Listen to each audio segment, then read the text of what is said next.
Pada siang yang berbahagia ini kembali kita mengucapkan puji dan syukur kehadirat Allah Subhanahu wa taala. Pada kesempatan ini kita kembali melaksanakan kegiatan salah satu kegiatan yang dilaksanakan oleh salah seorang teman kita calon guru penggerak. Di antaranya judulnya adalah sosialisasi budaya positif yang nanti akan diambil alih atau merupakan kegiatan yang dilakukan oleh Ibu Irmawati. Karena itu mari kita ikuti bersama dengan keadaan yang sederhana ini. Barangkali kita waktu-waktu saat ini mungkin saatnya rawan bagi kita Bapak dan Ibu. Karena itu mari kita sama-sama bersyukur kepada Allah Subhanahu wa taala. Kemudian salawat dan salam sama-sama kita mintakan kepada Allah, semoga disampaikan kepada arwah yang besar kita Muhammad sallallahu alaihi wasallam. Bapak Ibu yang kami hormati, sesuai dengan yang kami sampaikan tadi bahwa kegiatan ini mari kita ikuti dan mari kita semangati dan nanti merupakan suatu motivasi atau keinginan bagi kita, bagi kawan-kawan kita, barangkali yang belum mengerti atau ada yang berkeinginan untuk mengikuti calon guru penggerak ini. Barangkali Bapak Ibu ini sebagai kata pengantar atau sebagai pembukaan bagi kami selaku kepala sekolah. Atas perhatian Bapak Ibu kami ucapkan terima kasih. Wassalamualaikum warahmatullahi wabarakatuh. Waalaikumsalam warahmatullahi wabarakatuh.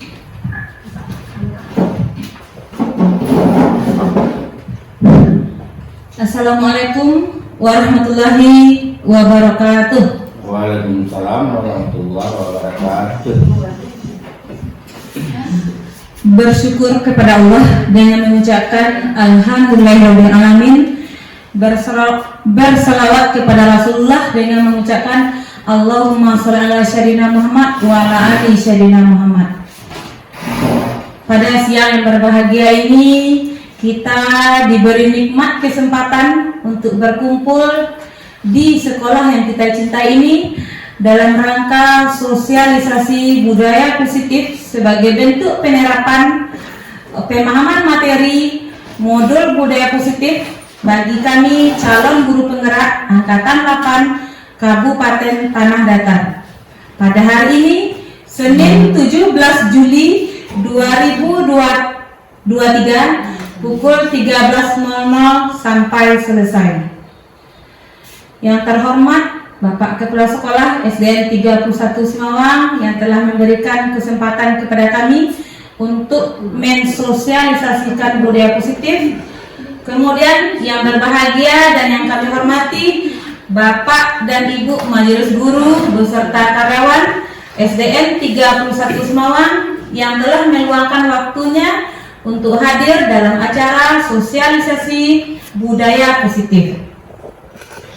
Baiklah, mengawali kegiatan kita ini, mungkin kata budaya positif sudah tidak asing dengan kehidupan kita sehari-hari. Untuk memahami budaya positif tersebut, kita perlu tahu dulu tujuan pendidikan menurut Ki Hajar Dewantara.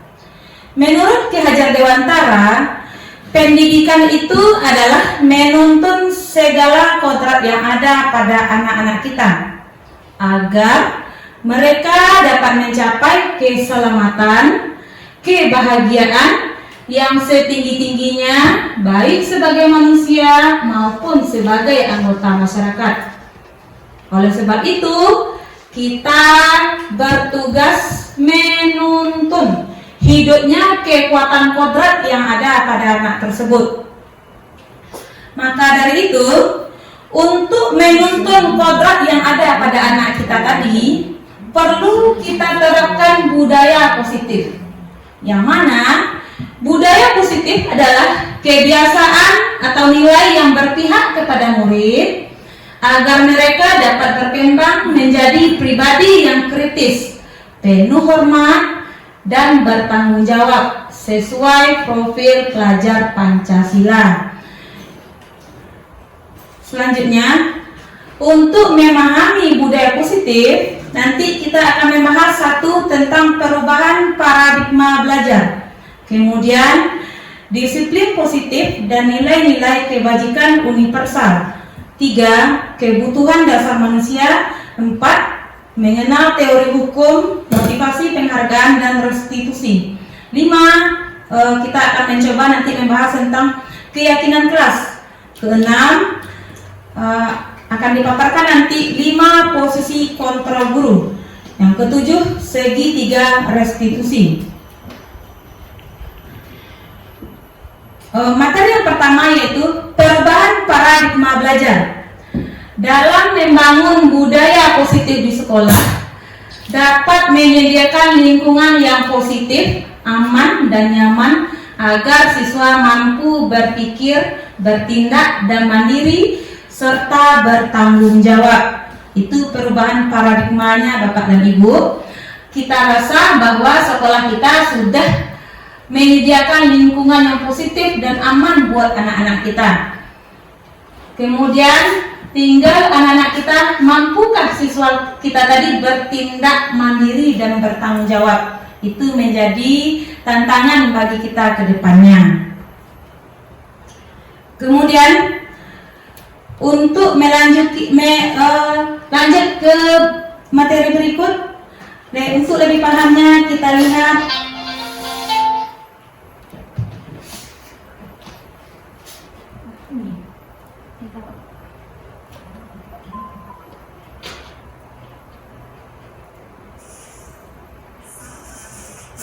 restitusi. Salah satu program yang digunakan adalah 5 posisi kontrol. 5 posisi kontrol dalam restitusi adalah proses perjalanan seorang pendidik agar dapat mengenali dirinya. Pada video kali ini, kita akan membahas tentang 5 posisi kontrol yang dikembangkan oleh Dayon Gosen dan contoh penerapannya.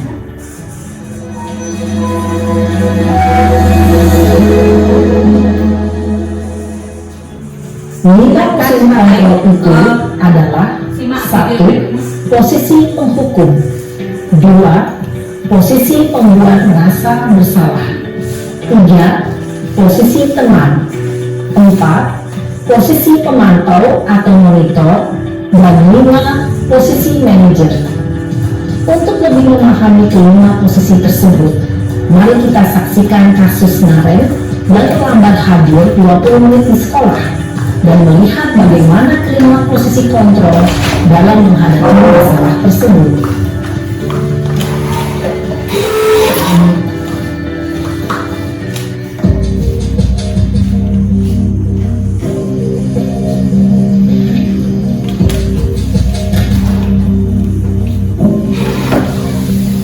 Naren, sini kamu. Selamat pagi, Bu. Selalu terlambat. Kamu deh, pasti terlambat. Maaf, Bu. Bukan kalau ibu tegur.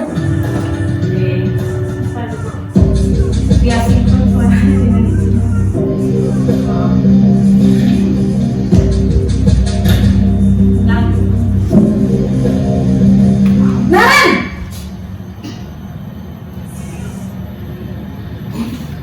Selamat pagi, Bu. Naren, kamu kenapa terlambat lagi, nak? Ya Tuhan, Naren, kamu senang ya bikin ibu susah ya? Kalau kamu terlambat lagi, nanti ibu yang ditegur bapak kepala sekolah, nak. Disangka ibu tidak bisa membina kamu. Duh, gimana ini? Maaf, Bu. Duh, Gusti Naren, kamu suka ya kalau ibu ditegur bapak kepala sekolah? Terus, sekarang ibu harus tulis apa yang di buku absen? Ini kamu sudah sering terlambat loh. Ibu harus apa coba? Maaf, Bu. Maaf sekali. Ya sudah, lain kali jangan bikin ibu susah lagi ya nak ya. Ibu tidak akan kuat lagi kalau kamu begini terus. Bisa jantungan kalau ibu ditegur bapak kepala sekolah. Sana cepat ke kelas. Maaf ya Bu, maaf sekali. Posisi pembuat rasa bersalah berbicara dengan nada tenang, cenderung lembut, namun kata-kata yang diutarakan membuat murid merasa menjadi orang yang gagal, memandang buruk dirinya sendiri, merasa tidak berharga, dan tidak sanggup membahagiakan orang lain. Ketika guru mengambil posisi pembuat rasa bersalah, murid akan menganggap dirinya yang bersalah dan ia akan menyimpan emosi negatif tersebut di dalam dirinya.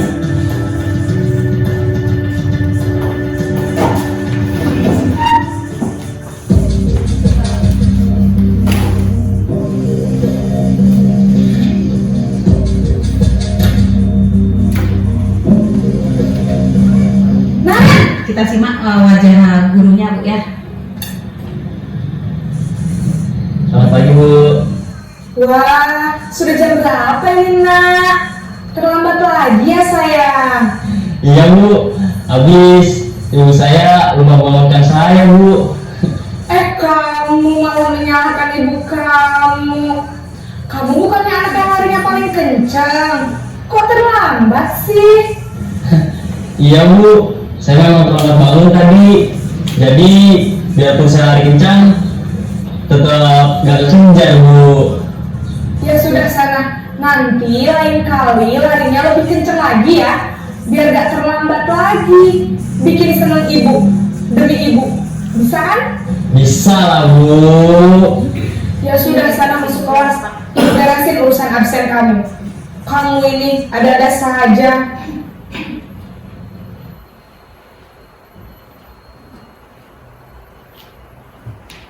Dalam posisi teman, guru berbicara dengan nada suara.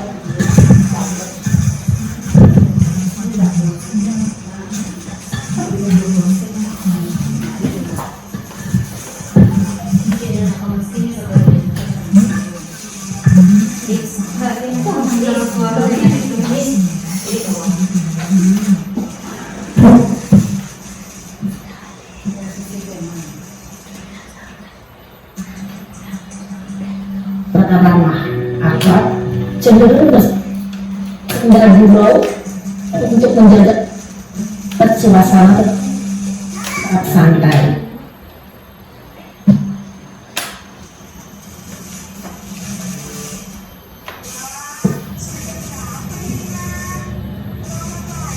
Selamat pagi.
Berpuji lah. Ya kayak disuruh yang kini mah. Susah ini. Nah, Kita cukupkan sampai di situ nonton videonya ya Bapak Ibu. Kita lanjut ke materinya. Nah, jadi dari video yang kita tonton tadi itu menceritakan tentang posisi kontrol guru. Dari sana dapat kita lihat guru tersebut dapat dilihat posisi kontrolnya dari raut wajahnya. Baiklah, Bapak Ibu, untuk mengawali kegiatan kita ini, kita lakukan game. Kita bisa berpasangan mungkin. Baik, Anda dan teman Anda akan melakukan kegiatan cobalah buka. Anda adalah A, tugas Anda adalah menepal salah satu satu tangan Anda, coba Anda bayangkan bahwa Anda menyimpan sesuatu yang sangat berharga di dalam kepalan tangan kita tadi. Kita perlu menjaga benda tersebut sekuat tenaga karena begitu pentingnya untuk kehidupan kita. Jadi kita anggap sekarang ini kita punya sesuatu di kepalan tangan kita ini, boleh itu berupa benda, boleh itu berupa rahasia penting. Awak bayangkan di tangan kita ini menyimpan sesuatu yang sangat penting yang orang lain belum mengetahuinya. Kemudian tugas yang B adalah mencoba dengan segala cara untuk membuka kepalan tangan tersebut. Si B boleh membujuk, menghardik, mengintimidasi, memarahi, menggoda, menggelitik, bahkan menawari Anda uang agar bersedia membuka kepalan tangan tersebut. Sudah Bapak Ibu? Sudah ada rasa-rasa yang kepalanya tadi kira-kira sudah ada? Kemudian dengan kita menyapa tadi, kita menjawab pertanyaan. Kita sudah bayangkan yang dalam kepalan tangan kita tadi? Sudahkah dibayangkan? Baiklah. Nomor 1. Apakah berbeda atau sama? Bila berbeda, kiranya mengapa? Kemudian yang 2, apakah Anda atau B membuka kepalan tangannya? Ketiga, mengapa? Alasan Anda membuka atau B membuka kepalan tangannya? Untuk pertanyaannya Bu ya. Yang keempat, apakah Anda atau B menutup kepalan tangannya? Yang kelima, apa alasan Anda atau B tetap menutup kepalan tangannya?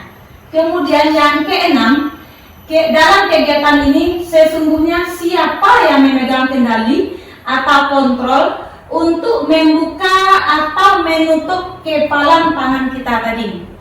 Boleh dituangkan jawabannya di sini. 1, 2, 3, 4, 5, 6. Jawabnya salah satu.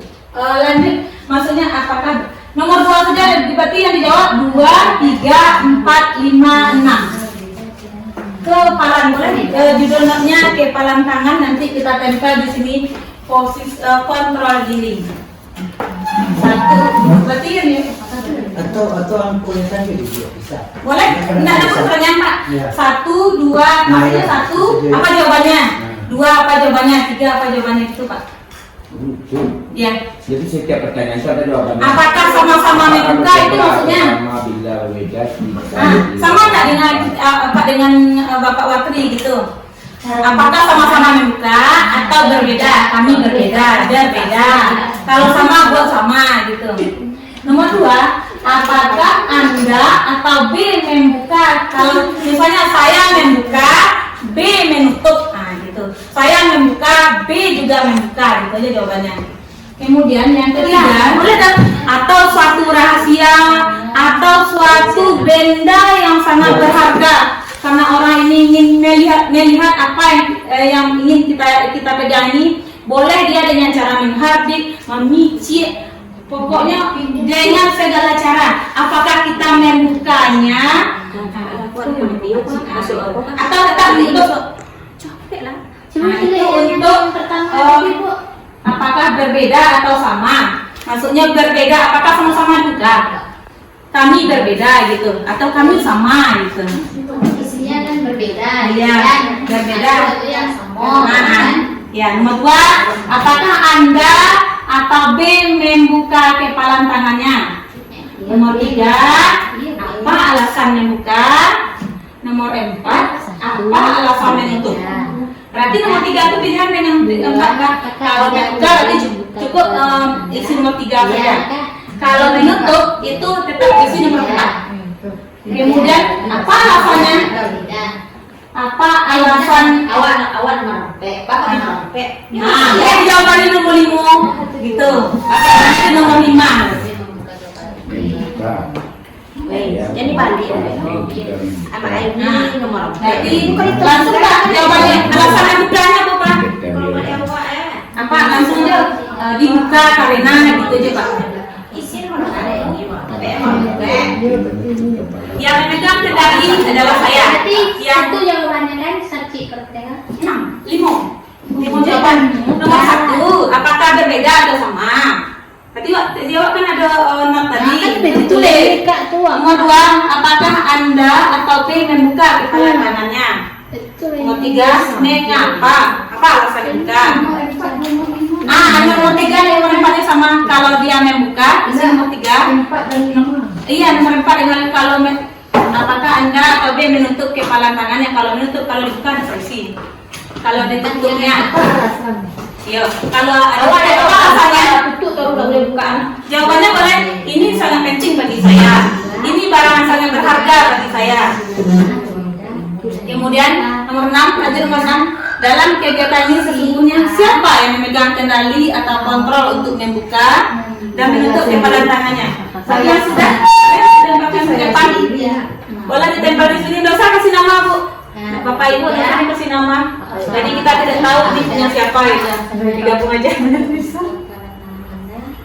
Itu bervariasi antara ada yang bersedia membuka dan ada yang tetap bertahan menutup kepala tangannya.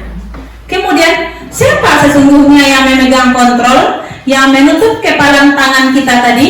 Jawabannya tentu kita sendiri yang memegang kontrol atas kepala tangan tersebut. Aplaus untuk Bapak Ibu yang sudah yang menyadari bahwa yang mengontrol dirinya adalah dirinya sendiri. Kemudian itu tergantung pada diri kita masing-masing sesuai dengan kebutuhan dasar kita saat itu.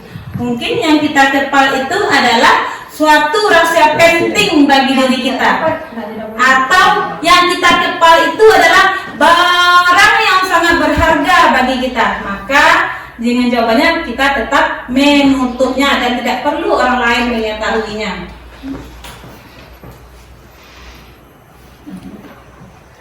Kemudian kita lanjut pada teori disiplin positif.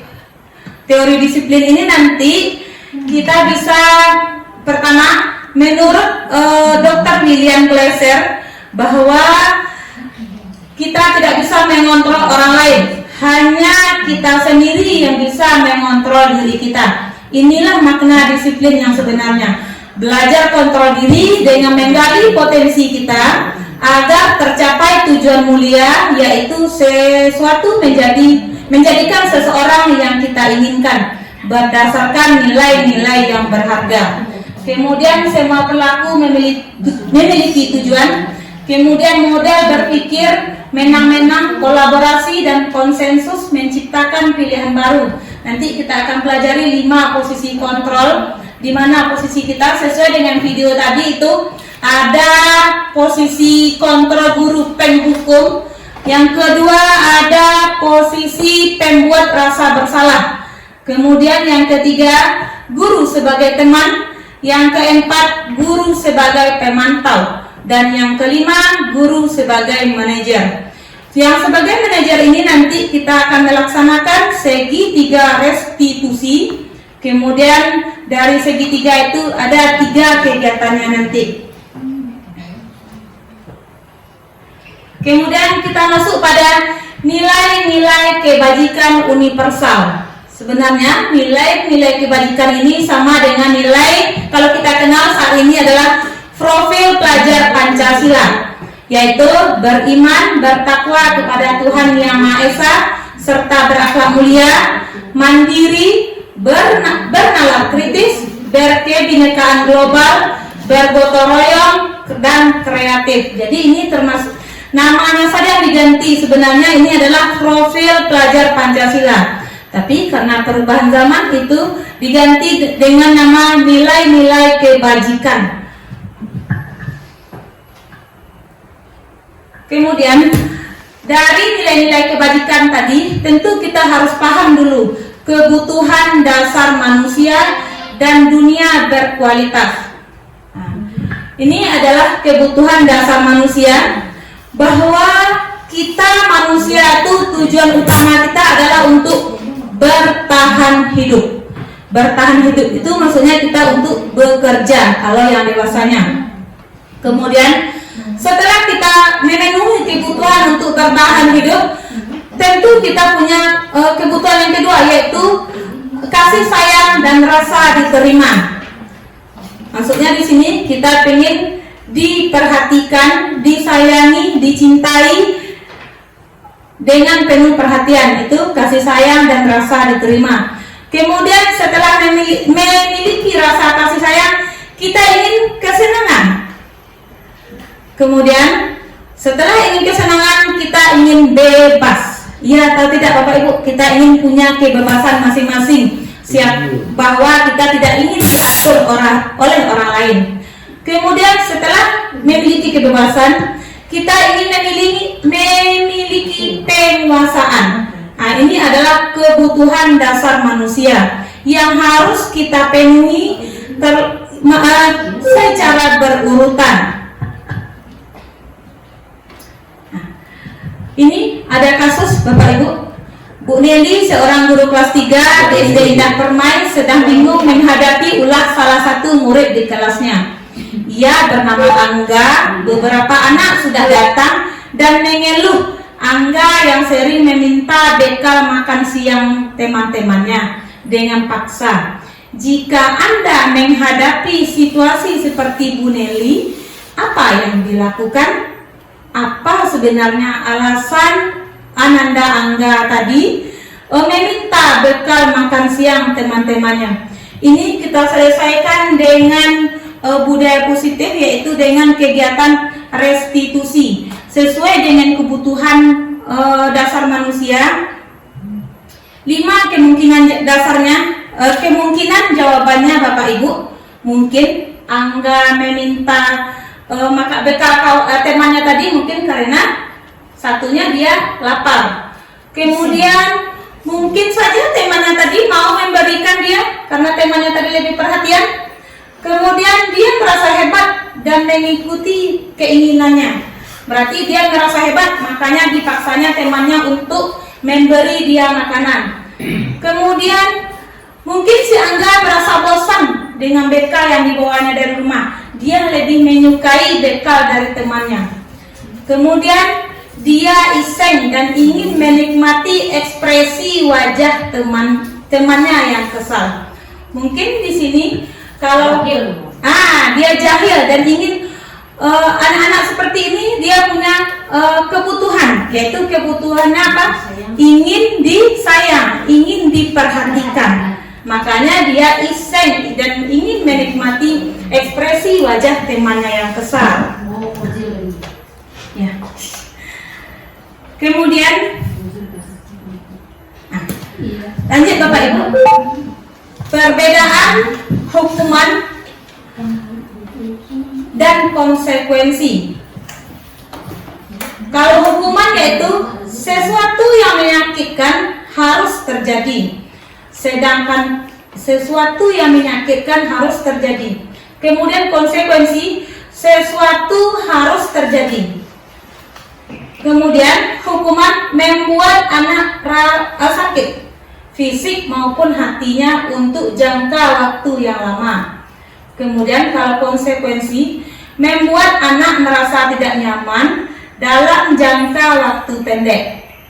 Kemudian kalau hukuman, anak membenci disiplin, dipaksa, mendorong anak menyakiti dirinya sendiri, konsep diri yang buruk, anak belajar untuk menyembunyikan kesalahannya, kemudian marah, rasa bersalah, dipermalukan, merasa tak dihargai. Itu adalah bentuk dari hukuman. Sedangkan konsekuensi, sesuatu yang harus terjadi, membuat anak merasa tidak nyaman dalam jangka waktu pendek, anak menghargai disiplin, Kemudian ada stimulus dan tanggapan, mendorong anak agar mudah menyesuaikan diri.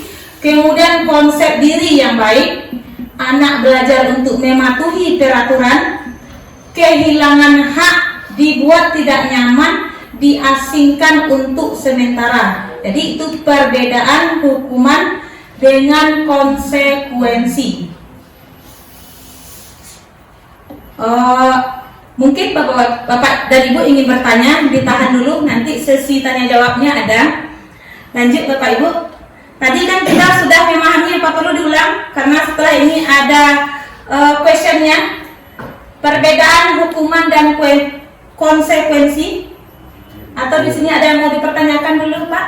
Tidak lanjut. Sesuatu yang menyakitkan harus terjadi, membuat anak sakit fisik dan segala macamnya, itu adalah hukuman.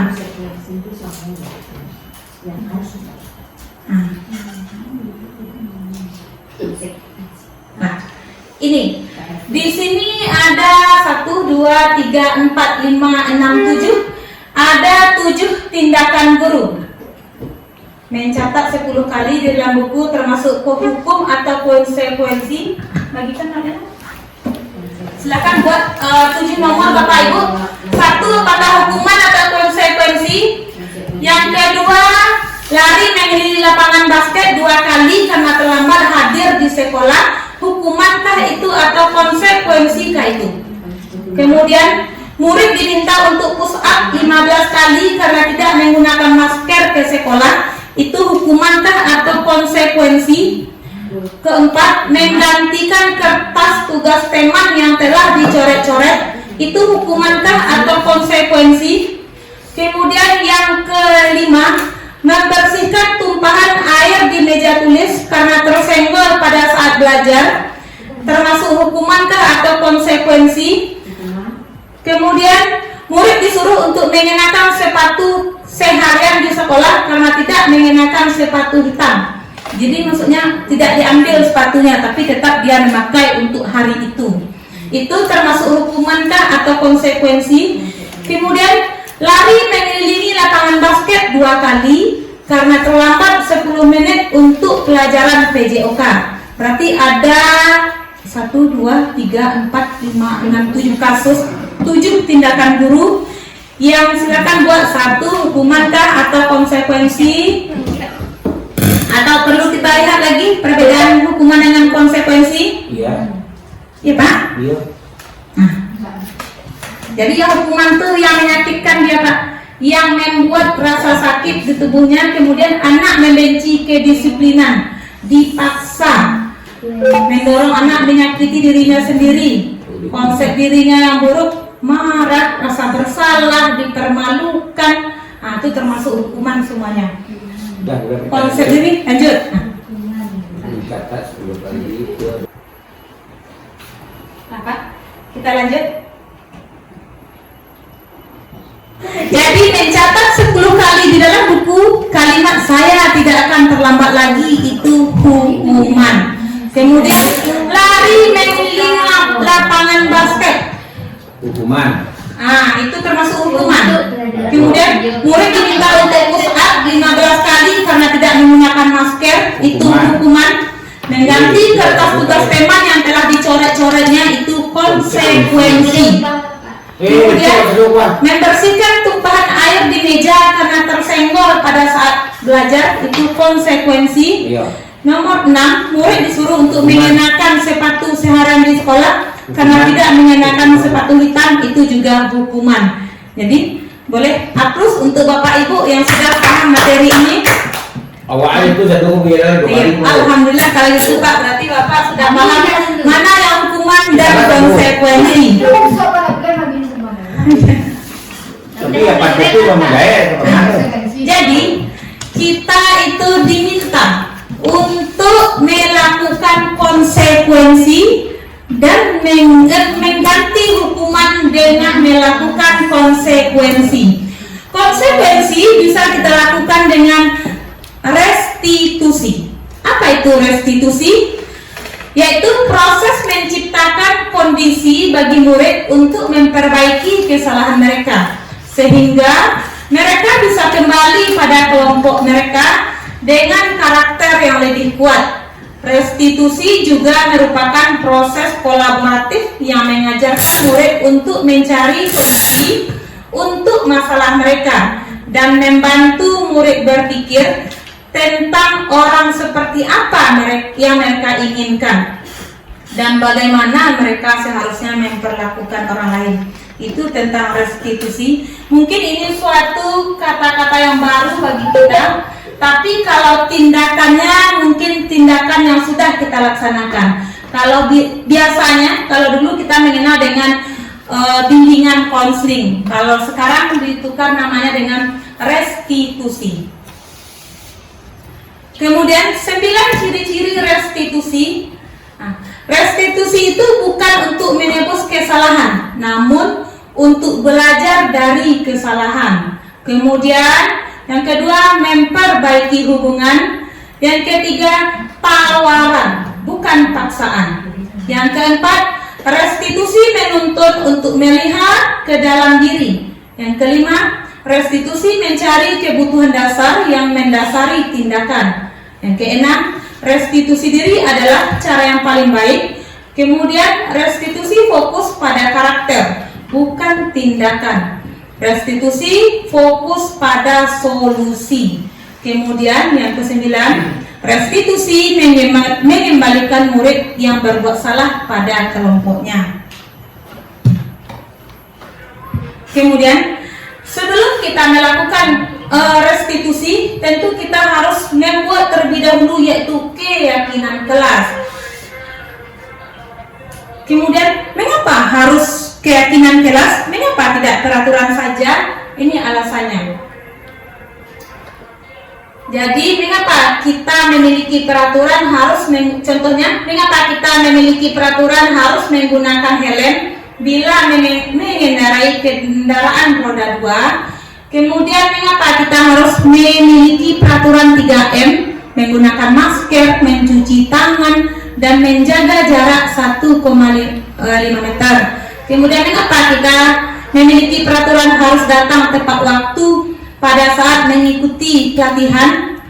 Untuk mendukung motivasi intrinsik, kembali ke nilai-nilai keyakinan lebih menggerakkan seseorang dibanding mengikuti serangkaian peraturan. Di sini nanti untuk melakukan mengapa harus keyakinan kelas, tentu kita harus paham dulu di mana letak keyakinan kelas tersebut. Pusatnya adalah kita, lingkup besarnya adalah untuk menciptakan budaya positif. Kemudian budaya positif tadi dapat tercipta dengan pembiasaan yang dilakukan di lingkungan positif. Dengan adanya lingkungan positif, tentu kita berasal dari keyakinan kelas masing-masing, maka terbentuklah nanti intinya peraturan kelas.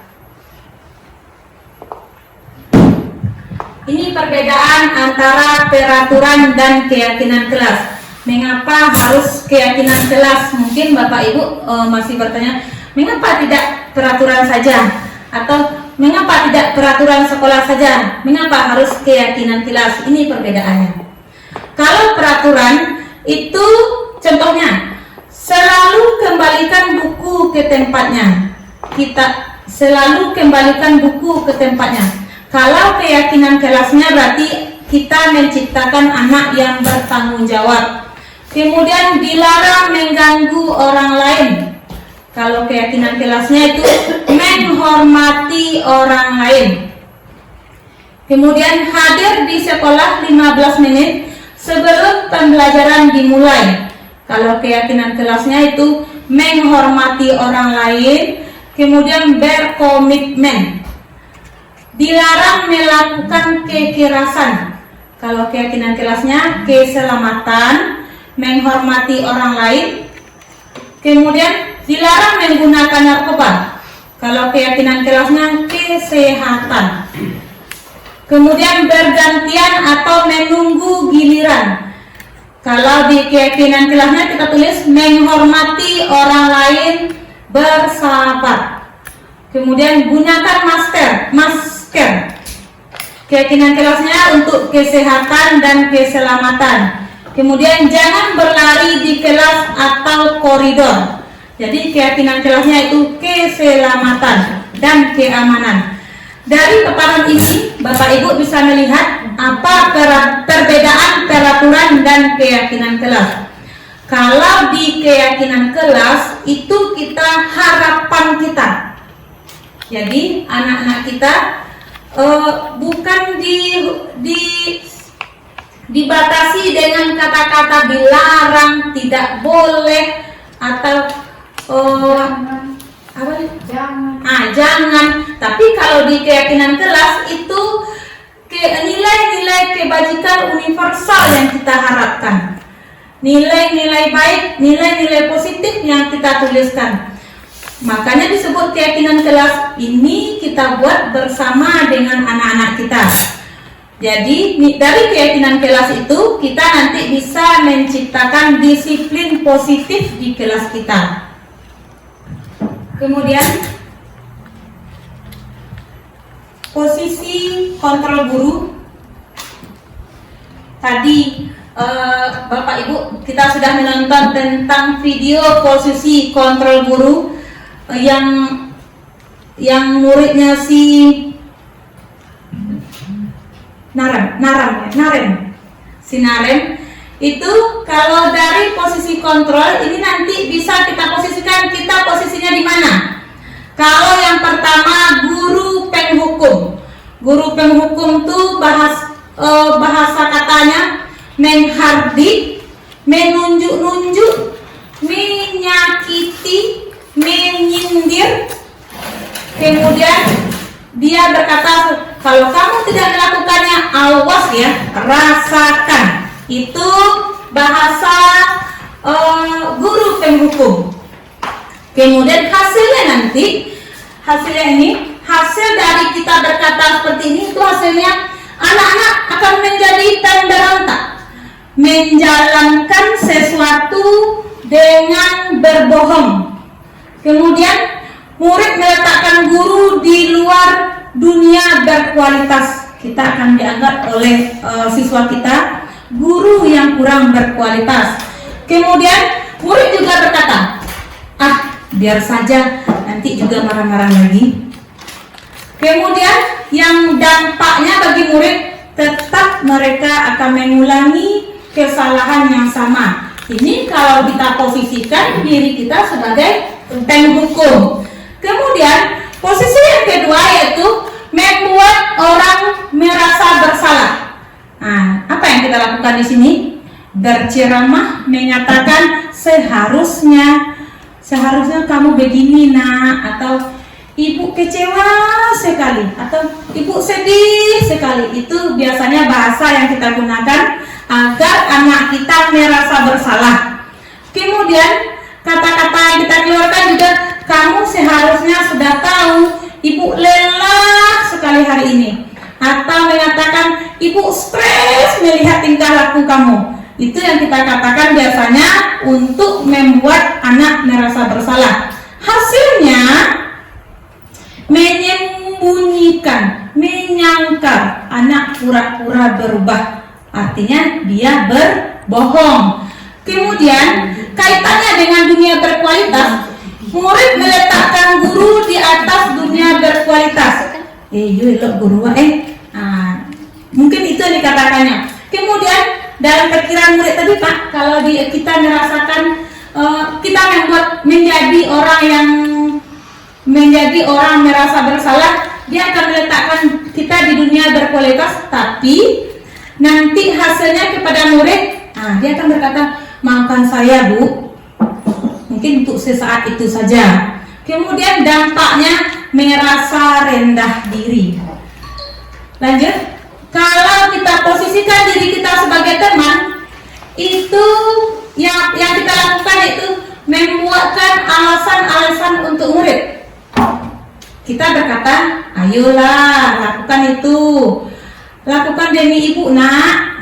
Kita anggap murid kita tadi adalah teman. Kemudian hasilnya murid tadi akan bergantung kepada kita. Mereka merasa dekat. mereka menganggap kita adalah temannya.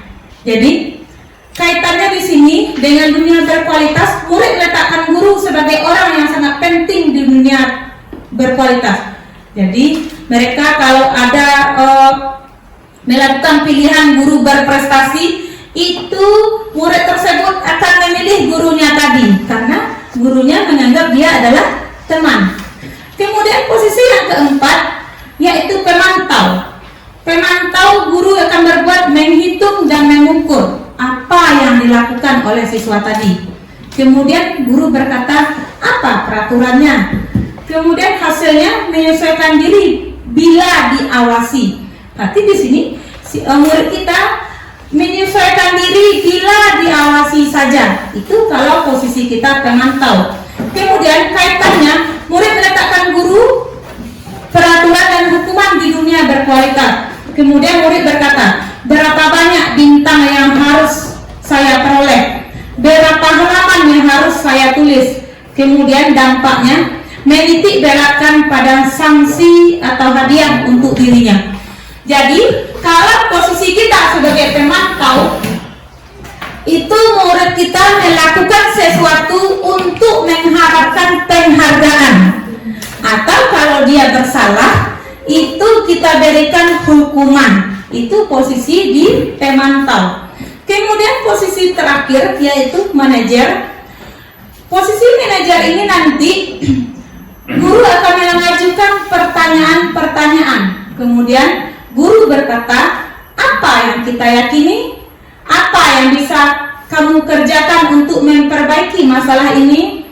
Kemudian hasilnya adalah menguatkan pribadi. Kemudian murid akan berkata, bagaimana caranya saya bisa memperbaiki keadaan. Kemudian dampaknya mengevaluasi bagaimana cara memperbaiki. Dari 5 posisi kontrol ini, mungkin Bapak Ibu ada yang ingin mengajukan pertanyaan, di mana posisi kontrol kita sebagai guru dalam menghadapi permasalahan. Boleh Bapak Ibu permasalahan yang dihadapi di kelasnya kita mencari solusinya bersama di sini. Contohnya,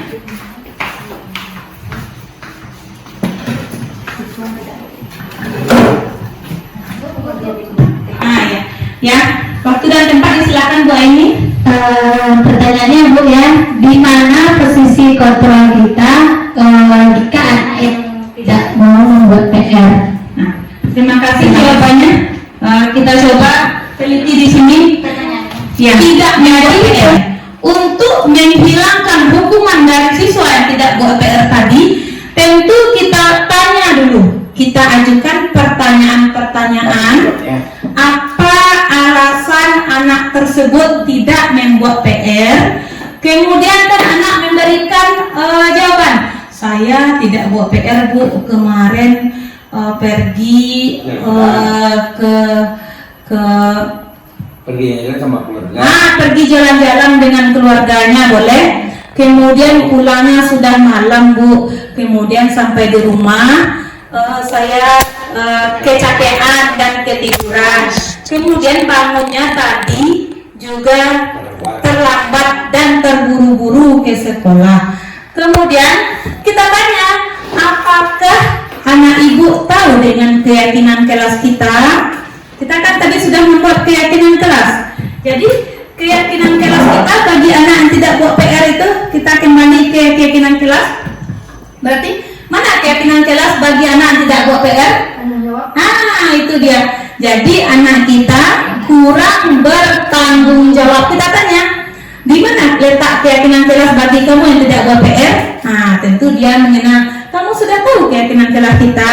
Kalau tidak buat PR berarti tidak bertanggung jawab. Kita tanya, kita konsekuensi hari ini tidak buat PR. Kapan berjanji mau buat PR-nya? Jadi konsekuensi. Nanti Bu, kalau nanti kita kan masih di sekolah, berarti besok datang ke sekolah PR-nya sudah dibuat. Kita tanya, untuk menjadi anak yang baik itu, anak yang berbudi mulia itu, kita harus menjadi anak yang bertanggung jawab, tahu dengan tata tertib kelasnya. Itu dia kira-kira Bu ini bagaimana jawabannya? Bagus. Alhamdulillah. Jadi di sini kita belajar untuk menghilangkan hukuman, Pak ya. Dari pernyataan berikut ini, saya kecewa sekali dengan kamu. Nah, jadi ini berarti apa yang dilakukan guru? Posisi kontra guru adalah membuat orang merasa bersalah. Kamu tidak pernah benar melakukannya. Tidak pernah benar melakukannya. Kan itu biasanya Bu bahasa kita kalau dulunya, sekarang tidak lagi. Sekarang kita rubah lagi. Jangan pakai awak lagi. Itu posisinya penghukum. Ayolah lakukan demi ibu bapak, nanti ibu kena marah oleh bapak kepala sekolah sambil dibele-bele anaknya. Itu posisi kita sebagai teman. Kemudian apakah kamu mau mendapatkan stiker bintang hari ini? Itu posisi pemantau. Berarti dia melakukan sesuatu untuk mendapatkan penghargaan. Kemudian bagaimana kamu bisa menyelesaikan masalah ini? Nah, itu kita lontarkan ke dia seperti tadi. Bagaimana caranya nanti anak ibu bisa membuat PR di rumah? Berarti jangan pergi jalan-jalannya sampai malam. Itu solusinya Pak ya. Kemudian sebelum tidur cek PR dulu. Nah, itu kita memberikan penyelesaian ke anak kita untuk memposisikan diri kita sebagai manajer. Kemudian kalau sebagai penghukum, kamu selalu yang paling terakhir. Itu posisi kita adalah sebagai penghukum.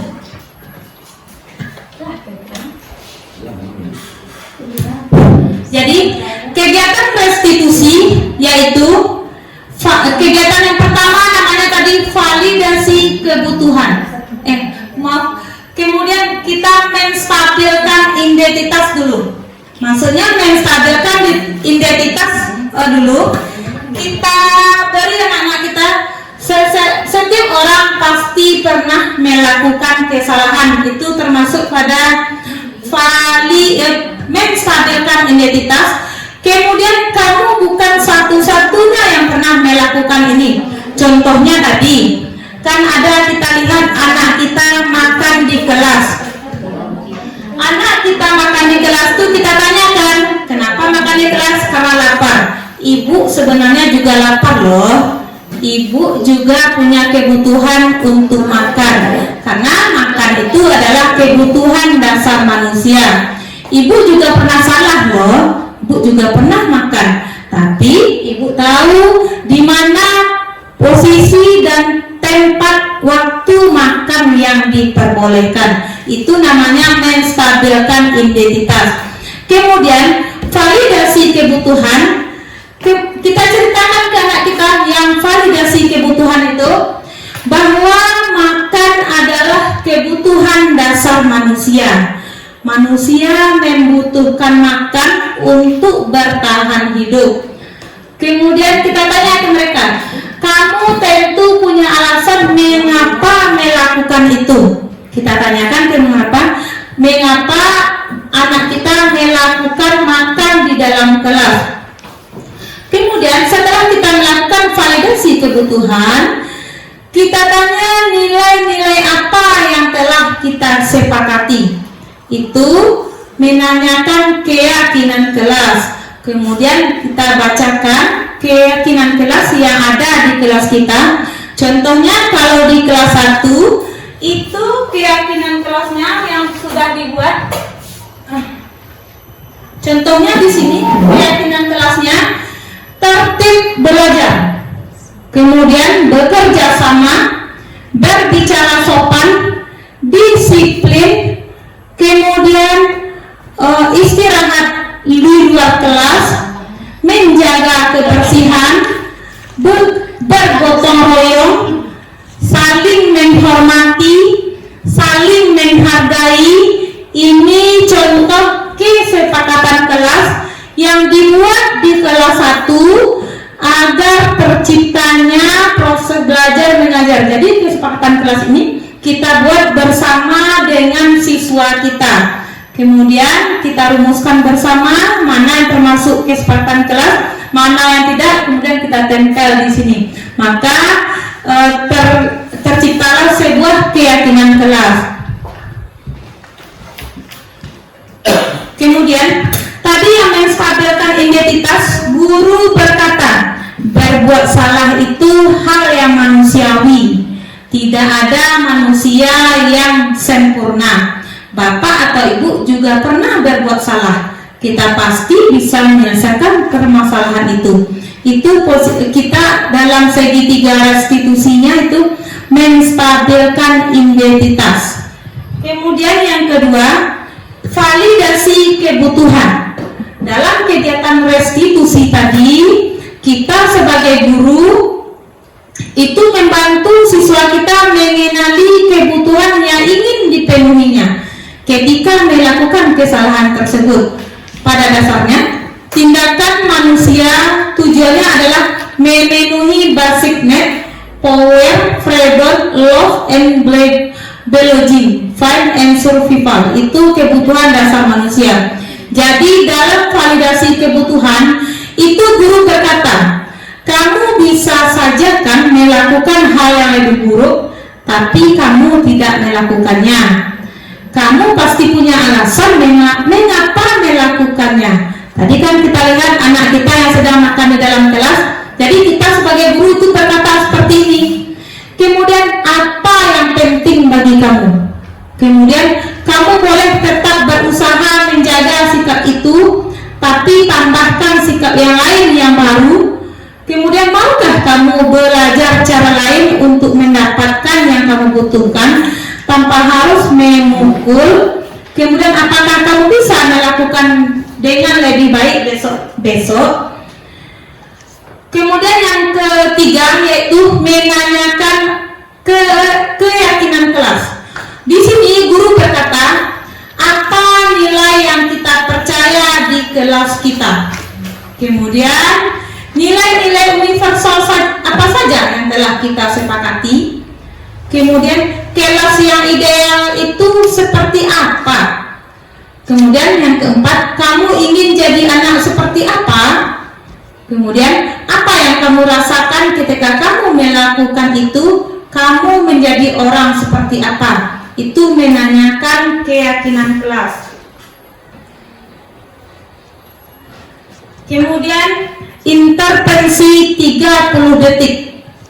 Nah, jadi dari kegiatan intervensi ini kita bisa membantu murid kita untuk kembali ke tujuan semula dengan cukup singkat dan dengan cara non-konfrontatif.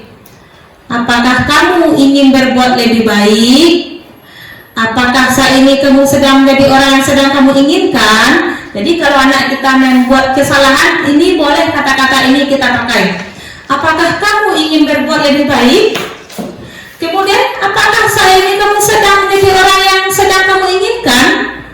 Kemudian bisa kita tanya, apakah kamu bisa mengubah kegiatan atau perilaku kamu saat ini menjadi sikap yang lebih membantu? Kemudian pertanyaan keempat, apakah wajar membuat kesalahan atau bisakah kita perbaiki kesalahannya? Kemudian apa yang kamu lakukan ini sudah sesuai atau oke menurut kamu? Setelah itu, kapan kamu siap untuk memulai? Maksudnya dari kegiatan menstabilkan identitas dan validasi kebutuhan itu kita tanya kapan, setelah ini kapan kamu siap untuk memulainya. Nah, itu untuk mengajak kita, itu yang konsekuensi tadi, kita minta anak kita kapan siap untuk melakukan perubahan. Contohnya tadi kan kita mempelajari memecahkan masalah tentang anak makan di kelas, Bu ya. Kemudian peraturannya apa? Sepertinya kamu punya masalah, saya bisa bantu. Apa masalahnya sebenarnya? Kita tanya anak kita dari hati ke hati. Kemudian saat ini kamu seharusnya berbuat apa?